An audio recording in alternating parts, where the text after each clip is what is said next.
Hi అండి. నేను ఈరోజు పుదీనా పచ్చడి చేద్దామని ప్రిపేర్ అవుతున్నాను. చూసారా, ఫ్రెష్ పుదీనా మా గార్డెన్లోది. చూసారా ఎంత బాగుందో. పుదీనాకి కావాల్సిన పోపులండి: ధనియాలు, కొంచెం మినపప్పు, ఆవాలు, శనగపప్పు, జీలకర్ర, వెల్లుల్లిపాయ,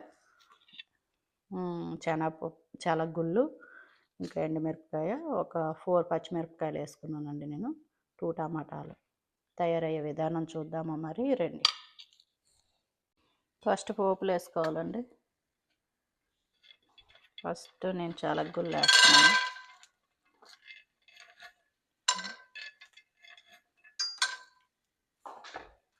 శనగగుళ్ళు వేగిన తర్వాత పోపులు వేసుకోవాలండి. చెప్పాను కదా, శనగపప్పు, ఆవాలు, జీలకర్ర, ధనియాలు, పచ్చిమిరపకాయలు వేసుకోవాలండి. అన్ని పోపులు వేగిన తర్వాత టమాటాస్ వేసుకోవాలండి. వేసుకున్నాక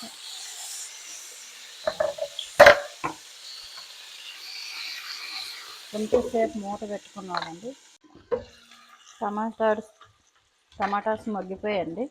చూసారా, మగ్గిన తర్వాత మొత్తం అంతా అయిపోయింది అనుకున్నప్పుడు పుదీనా వేసుకోవాలి. ముందు వేయకూడదు పుదీనా, కొంచెం మగ్గాలి. కొద్దిగా మగ్గిన తర్వాత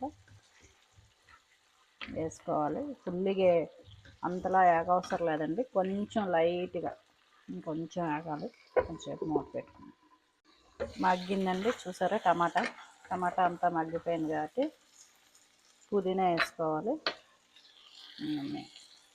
వేస్తున్నాను పుదీనా. కొంచెం మగ్గితే చాలండి, ఏగవసరం లేదు పుదీనా. అంతా వేగిన తర్వాత వేసుకోవాలి. కొంచెంసేపు మూత పెట్టుకున్నాం. చూసారా, మగ్గింది. కొద్దిగా మూత తీసుకొని కలుపుకోవాలి ఒకసారి.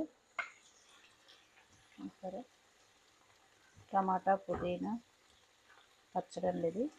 దోశలకైనా, ఇడ్లీకైనా, రైస్లోకైనా చాలా బాగుంటుందండి. ట్రై చేయండి. చూసారా,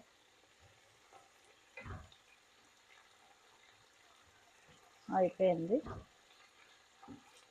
ఇంతే, ఇలాగే ఉంచుకోవాలండి. ఎక్కువ మగ్గితే బాగోదండి, పుదీనా వేగకూడదు. కొద్దిగా మగ్గితే ఆపేయడమే. ఇంకా అయిపోయిందండి. మిక్సీ వేసుకోవడమే చల్లారిన తర్వాత.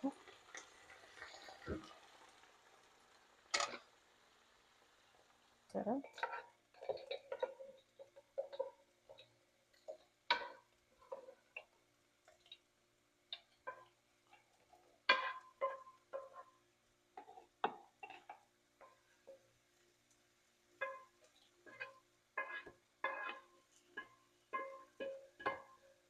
అయిపోయిందండి. చూసారా, చట్నీ, పుదీనా టమాటా చట్నీ అయిపోయింది.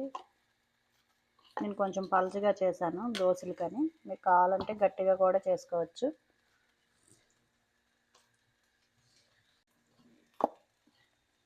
ఇలా ఉందండి దోశలకండి. నేను శనగపిండిని జొన్నపిండితో దోశ వేసానండి. దానికి బాగుంటుందని చేశాను. చూసారా ఎంత బాగుందో, కలర్ఫుల్గా. నచ్చితే లైక్ చేయండి, షేర్ చేయండి, కామెంట్ చేయండి.